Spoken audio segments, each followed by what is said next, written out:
ನಮಸ್ಕಾರ, review channel ಗೆ ಸ್ವಾಗತ. ನಾನು ಸೌಖ್ಯ ಗಾಂವ್ಕರ್. ಇದು ರಾಷ್ಟ್ರ ರಾಜಕಾರಣಕ್ಕೆ ಸಂಬಂಧಪಟ್ಟಂತಹ ಬಿಗ್ ನ್ಯೂಸ್. ಕಮಲಪಾಳ್ಯದಲ್ಲಿ ಭರ್ಜರಿ ಬೆಳವಣಿಗೆ. ಆರ್ಎಸ್ಎಸ್ ಬಿಜೆಪಿ ನಡುವಿನ ತಿಕ್ಕಾಟ, ಹಲವಾರು ಬೆಳವಣಿಗೆಗಳು ಗಮನ ಸೆಳೆದ ಬೆನ್ನಲ್ಲೇ ನಡೀತಾ ಇರೋ ಬೆಳವಣಿಗೆ. ಬಿಜೆಪಿ ರಾಷ್ಟ್ರೀಯ ಅಧ್ಯಕ್ಷರಾಗಿ ಈ ಹೆಸರು ಫೈನಲ್ ಆಗೇ ಬಿಡ್ತಾ. ಅಧ್ಯಕ್ಷರ ಆಯ್ಕೆಯ ಬಗ್ಗೆ ಬಹಳ ಕುತೂಹಲ ಇದ್ದಿದ್ದೆ ಈ ಕಾರಣಕ್ಕೆ. ಯಾಕಂದ್ರೆ ಸಾಮಾನ್ಯವಾಗಿ RSS ನಿರ್ಣಯವೇ ಬಹುತೇಕ ಅಂತಿಮ ಆಗುತ್ತೆ, ಒಮ್ಮತದ ಆಯ್ಕೆ ಆಗತ್ತೆ. ಬಿಜೆಪಿ ಅಷ್ಟೇ ಪ್ರಾಮುಖ್ಯತೆ ಅಧ್ಯಕ್ಷರ ಆಯ್ಕೆಯಲ್ಲಿ RSSಗೂ ಇರುತ್ತೆ ಅಂತ ಹೇಳಲಾಗತ್ತೆ. ಆದ್ರೆ ನಡ್ಡಾ ಅವರನ್ನ ಮೋದಿ ಮತ್ತು ಅಮಿತ್ ಶಾ ತಮಗ್ ಬೇಕಾದಂತೆ ಆಯ್ಕೆ ಮಾಡಿಕೊಂಡು ಅವರ ಪಾತ್ರವೇ ಇಲ್ಲದಂತೆ ಮಾಡ್ಕೊಂಡು ಬಿಟ್ಟಿದ್ರು. ಸುಮ್ಮನೆ ಹೆಸರಿಗೊಬ್ರು ಅಧ್ಯಕ್ಷರನ್ನ ಕೂರಿಸಿದ್ರು ಅನ್ನೋದೆಲ್ಲ ಆರೋಪ ಇತ್ತಲ್ಲ. ಹಾಗಾದ್ರೆ ಈಗ ಯಾರಾಗಲಿದ್ದಾರೆ ಪಕ್ಷದ ಅಧ್ಯಕ್ಷರು? ರಾಷ್ಟ್ರೀಯ ಅಧ್ಯಕ್ಷರಾಗಿ ಪಕ್ಷವನ್ನು ಮುನ್ನಡೆಸಲಿರುವಂತಹ ನಾಯಕ ಯಾರು? ಮಾಹಿತಿ ಮುಂದೆ ಇಡ್ತಾ ಇದೀವಿ. ಮಿಸ್ ಮಾಡ್ತಾರೆ ನಮ್ಮ ಚಾನಲ್ ನ ಸಬ್ಸ್ಕ್ರೈಬ್ ಮಾಡಿ, ನಿಮ್ಮ ಅಭಿಪ್ರಾಯ ಕಮೆಂಟ್ ಮಾಡಿ ತಿಳಿಸಿ. ಎಸ್ ವೀಕ್ಷಕರೇ, ಬಹುತೇಕ ಈ ಹೆಸರು ಈಗ ಅಂತಿಮ ಆಗಿದೆ. ಮೊನ್ನೆಯಷ್ಟೇ ಕುಟುಂಬ ಸಮೇತರಾಗಿ ಅವರು ಮೋದಿ ಅವ್ರ ಜೊತೆ ಮಾತುಕತೆ ಮಾಡ್ಕೊಂಡು ಬಂದ್ರು. ಹಾಗೆ ಅಲ್ಲಿ ಮೀಟಿಂಗ್ ಆಗ್ತಾ ಇದ್ದ ಹಾಗೆ ನನಗೆ ಪ್ರತಿ ಬಾರಿ ನರೇಂದ್ರ ಮೋದಿ ಅವ್ರನ್ನ ಭೇಟಿ ಆದಾಗ್ಲೂ ಒಂದು ಜೋಶ್ ಬರುತ್ತೆ. ಈಗ ಮತ್ತೊಂದು ಹುರುಪಿನೊಂದಿಗೆ ಬಂದಿದ್ದೀನಿ ಅನ್ನೋ ರೀತಿ ಎಲ್ಲ ಟ್ವೀಟ್ ಮಾಡ್ಕೊಂಡಿದ್ರು. ಬಹಳ ವಿಸ್ತೃತವಾಗಿ ನರೇಂದ್ರ ಮೋದಿ ಅವ್ರನ್ನ ಇಡೀ ಫ್ಯಾಮಿಲಿ ಭೇಟಿ ಆಗಿದ್ದು ಖುಷಿ ಕೊಡ್ತು ಅಂತೆಲ್ಲ ಟ್ವೀಟ್ ಮಾಡ್ಕೊಂಡಿದ್ರು. ಡೆಲ್ಲಿ ಪ್ರವಾಸದ ಬಳಿಕ ಚರ್ಚೆಗಳು ಶುರುವಾಗಿದ್ದು ಈಗ ಬಹುತೇಕ ಫೈನಲ್ ಅನ್ನೋ ಸುದ್ದಿ ಬರ್ತಾ ಇದೆ.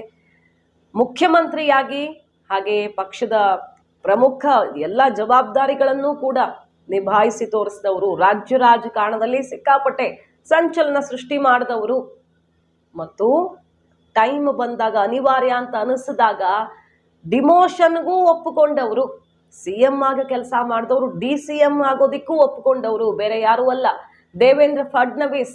ಮಹಾರಾಷ್ಟ್ರದ ಮಾಜಿ ಮುಖ್ಯಮಂತ್ರಿ, ಹಾಲಿ DCM ಆಗಿರುವ ದೇವೇಂದ್ರ ಫಡ್ನವೀಸ್ ಅವರ ಹೆಸರು ಬಹುತೇಕ ಅಂತಿಮ ಅನ್ನುವ ಬ್ರೇಕಿಂಗ್ ನ್ಯೂಸ್ ಒಂದು ಬರ್ತಾ ಇದೆ.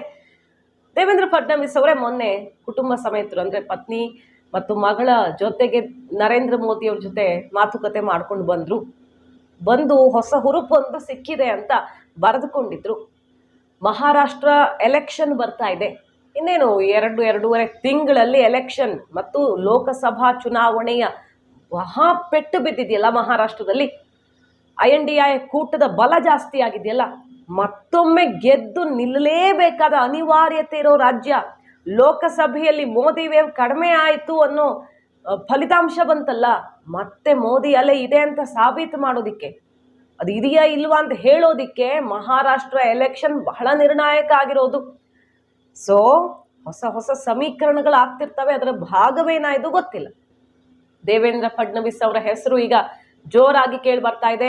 ಮಹಾರಾಷ್ಟ್ರ ಪಾಲಿಟಿಕ್ಸ್ ನ ಯಾರು ಲೀಡ್ ಮಾಡ್ತಾರೆ, ಬಿಜೆಪಿನ ಯಾರು ಲೀಡ್ ಮಾಡ್ತಾರೆ ಅಂತ ಕೇಳಿದ್ರೆ ಮತ್ತೊಬ್ಬ ಪ್ರಬಲ ನಾಯಕ ವಿನೋದ್ ತಾವ್ಡೆ ಅವರು ರಾಜ್ಯ ರಾಜಕಾರಣಕ್ಕೆ ಎಂಟ್ರಿ ಕೊಡಲಿದ್ದಾರೆ.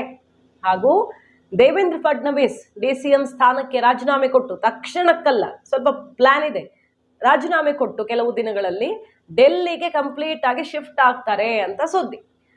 ಒಂದು ಮೂಲದ ಮಾಹಿತಿಯ ಪ್ರಕಾರ ಈ ಎಲೆಕ್ಷನ್ ಮುಗಿಯೋ ತನಕ ಅವರು DCM ಆಗಿ ಉಳ್ಕೊಂಡಿರೋದು, ಅಂದ್ರೆ ಎಲೆಕ್ಷನ್ ತನಕ DCM ಆಗಿ ಉಳ್ಕೊಂಡು ಇಲ್ಲಿ ಪಕ್ಷದ ಕಾರ್ಯಗಳಲ್ಲಿ ಭಾಗಿಯಾಗೋದು. ಏಕಾಏಕಿ ಎಲೆಕ್ಷನ್ ಟೈಮಲ್ಲಿ ನಾಯಕತ್ವ ಸಂಪೂರ್ಣ ಬದಲಾವಣೆ ಆಗ್ಬಿಟ್ರು ಸಮಸ್ಯೆ ಆಗತ್ತಲ್ಲ.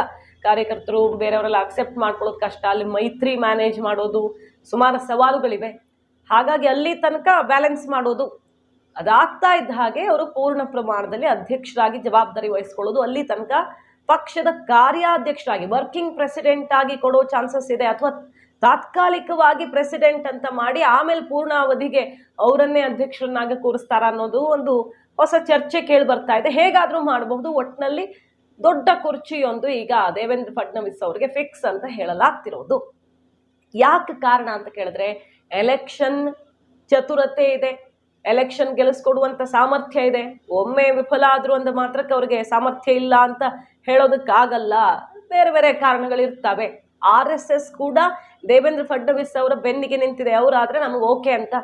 RSS ಬಿಜೆಪಿ ನಡುವೆ ತೀವ್ರ ಸ್ವರೂಪದಲ್ಲಿ ಜಟಾಪಟಿ ಓಪನ್ ಆಗಿ ನಡೀತಿದೆಯಲ್ಲ, ಅಲ್ಲಿಂದಾನೇ ಬಂದು ಪ್ರತಿಷ್ಠಾಪಿಸಲ್ಪಟ್ಟವರು CM ಆದವರು. ಆದ್ರೆ ಎಲೆಕ್ಷನ್ ಚತುರತೆ, ಕಾರ್ಯಕರ್ತರನ್ನ ವಿಶ್ವಾಸಕ್ಕೆ ತಗೊಳ್ಳೋದು, ಎಲ್ಲದರಲ್ಲೂ ಕೂಡ ಎಕ್ಸ್ಪರ್ಟ್ ಆಗಿಬಿಟ್ರು. ಮತ್ತು ತ್ಯಾಗ ಮಾಡಬೇಕಾದ ಸಮಯ ಬಂದರೂ ಕೂಡ ಹಿಂದೇಟು ಹಾಕದೆ ಎಲ್ರಿಗೂ ಮಾದರಿಯಾದ್ರು ಅನ್ನೋ ಒಂದು ಮೆಚ್ಚುಗೆ ಕೂಡ ಇದೆ ದೇವೇಂದ್ರ ಫಡ್ನವೀಸ್ ಅವ್ರಿಗೆ. ಹಾಗಾಗಿ ದೇವೇಂದ್ರ ಫಡ್ನವೀಸ್ ಅವರು ದಿ ಬೆಸ್ಟ್ ಅಂತ ಅನಿಸಿದೆಯಂತೆ ಹೈಕಮಾಂಡ್ ನಾಯಕರಿಗೆ. RSS ಒಮ್ಮತವೂ ಕೂಡ ಇರೋದ್ರಿಂದ ರಾಷ್ಟ್ರ ಮಟ್ಟದಲ್ಲಿ ಪಕ್ಷ ಸಂಘಟನೆಗೆ ಇವರು ಬಲ ತುಂಬಬಲ್ಲರು, ಇವರ ಐಡಿಯಾಸ್ ವರ್ಕ್ ಆಗತ್ತೆ ಅನ್ನೋದು.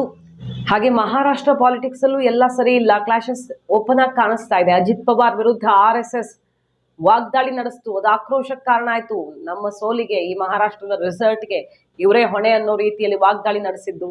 ಶಿಂಧೆ ಅಸಮಾಧಾನ, ಅಜಿತ್ ಪವಾರ್ ಅಸಮಾಧಾನ, ಮೈತ್ರಿ ಮುರಿದು ಹೋಗತ್ತಾ ಎಲೆಕ್ಷನ್ ಟೈಮ್ಗೆ ಅನ್ನೋ ಮಟ್ಟಿಗೆ ಬೆಳವಣಿಗೆಗಳು, ಮತ್ತೆ NCP ಒಗ್ಗೂಡತ್ತಾ, ಮೂಲ ಬಣಕ್ಕೆ ಸೇರ್ಕೊಳ್ಳುತ್ತಾ ಅನ್ನೋ ಮಟ್ಟಿಗೆ ಬೇರೆ ಬೇರೆ ಡೆವಲಪ್ಮೆಂಟ್ಸ್ ನೋಡ್ತಾ ಇದ್ದೀವಿ. ಈ ಟೈಮಲ್ಲಿ ದೇವೇಂದ್ರ ಫಡ್ನವೀಸ್ ಅವ್ರನ್ನ ಡೆಲ್ಲಿಗೆ ಶಿಫ್ಟ್ ಮಾಡಿಸೋ ಪ್ಲಾನ, ಇಲ್ಲಿ ಸರಿ ಹೋಗ್ತಿಲ್ಲ ಅಂತ ಗೊತ್ತಿಲ್ಲ, ಕಾದು ನೋಡ್ಬೇಕು ಅದನ್ನೆಲ್ಲ.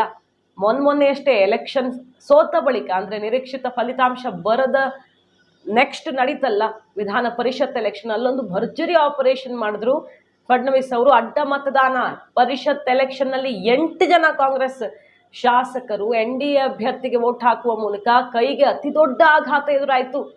ಸೊ ಫಡ್ನವೀಸ್ ಅವರು ಏನ್ ಹೇಳಿದ್ರು, ನನಗೆ DCM ಸ್ಥಾನ ಬೇಡ, ರಾಜೀನಾಮೆ ಕೊಡ್ತೀನಿ, ನಾನು ಪಕ್ಷ ಸಂಘಟನೆ ಮಾಡಬೇಕು, ಈ ಸೋಲಿನ ಹೊಣೆ ಹೊತ್ತು ರಾಜೀನಾಮೆ ಕೊಡ್ತೀನಿ ಅನ್ನೋ ಮಟ್ಟಕ್ಕೆ ಮಾತಾಡಿದ್ರು. ಅದಾದ ಮೇಲೆ ಅಷ್ಟೇ ಚಾಲೆಂಜ್ ಆಗಿ ತಗೊಂಡು ಯಾವ ಚಾನ್ಸ್ ಸಿಗ್ತಾ ಇದೆಯೋ ಅದೆಲ್ಲ ಬಿಡದೆ ಕೈಪಾಳ್ಯಕ್ಕೆ ಮತ್ತು INDA ಕೂಟಕ್ಕೆ ಠಕ್ಕರ್ ಕೊಡೋ ಪ್ರಯತ್ನ ಮಾಡ್ತಿದ್ದಾರೆ. ಈಗ ದಿಢೀರ್ ಅಂತ ಅವರು ಡೆಲ್ಲಿಗೆ ಶಿಫ್ಟ್ ಆಗುವಂತಹ ಸುಳಿವು ಸಿಗ್ತಾ ಇದೆ. ಕುತೂಹಲಕ್ಕೆ ಕಾರಣ ಆಗಿದೆ. ಮಹಾರಾಷ್ಟ್ರ ರಾಜಕಾರಣದಲ್ಲಿ ದೊಡ್ಡ ಮಟ್ಟದ ಬೆಳವಣಿಗೆ ಆಗುತ್ತೆ ಇದಾಗ್ಬಿಟ್ರೆ. ಮತ್ತು ರಾಷ್ಟ್ರ ರಾಜಕಾರಣದಲ್ಲಿ ದೇವೇಂದ್ರ ಫಡ್ನವೀಸ್ ಅವರು ಯಾವ ರೀತಿ ಛಾಪು ಮೂಡಿಸಲಿದ್ದಾರೆ, ನಡ್ಡಾ ಅವರು ವಿಚಾರ ಬಂದಾಗ ಸದಾ ಪಕ್ಷದ ಒಳಗಡೆ ಹೊರಗಡೆ ಎಲ್ಲಾ ಕಡೆ ಕೈಗೊಂಬೆ ಆಗ್ಬಿಟ್ರು ಅನ್ನೋದೊಂದು ಆರೋಪ ಇದೆಯಲ್ವಾ. ದೇವೇಂದ್ರ ಫಡ್ನವೀಸ್ ಅವರು ಭಿನ್ನವಾಗಿ, ಅದಕ್ಕಿಂತ ಭಿನ್ನವಾಗಿ ಪಕ್ಷ ಸಂಘಟನೆಯಲ್ಲಿ ತಮ್ಮ ಸಾಮರ್ಥ್ಯ ಪ್ರದರ್ಶಿಸ್ತಾರೋ ಏನಾಗಲಿದೆ ಕಾದ್ ನೋಡ್ಬೇಕು. ಒಟ್ನಲ್ಲಿ ಪಕ್ಷದ ಅಧ್ಯಕ್ಷರ ಸ್ಥಾನ ಖಾಲಿ ಇದೆ. ಈಗ ನಡ್ಡಾ ಅವರು ಕ್ಯಾಬಿನೆಟ್ ಸೇರಿದ್ದಾರೆ, ಅವರ ಅವಧಿಯ ಅಂತ್ಯ ಆಗಿದೆ. ಸೊ ದೇವೇಂದ್ರ ಫಡ್ನವೀಸ್ ಅವರು ಅಲ್ಲಿ ಕೂರೋದು ಸದ್ಯದಲ್ಲೇ, ತಕ್ಷಣಕ್ಕೆ ಅವ್ರನ್ನ ಅಧ್ಯಕ್ಷರು ಮಾಡದೇ ಇದ್ರು ಬೇರೆ ವ್ಯವಸ್ಥೆ ಮಾಡಿ ಸದ್ಯದಲ್ಲಿಯೇ ಅನೌನ್ಸ್ಮೆಂಟ್ ಮಾಡ್ತಾರೆ ಅಂತ ಹೇಳಲಾಗ್ತಿರೋದು. ಮಾಹಿತಿ ನಿಮ್ಗೆ ಇಷ್ಟ ಆಗಿದ್ರೆ ಮಿಸ್ ಮಾಡಿದ್ರೆ ನಮ್ಮ ಚಾನಲ್ನ ಸಬ್ಸ್ಕ್ರೈಬ್ ಮಾಡಿ, ನಿಮ್ಮ ಅಭಿಪ್ರಾಯ ಕಮೆಂಟ್ ಮಾಡಿ ತಿಳಿಸಿ. Thank you.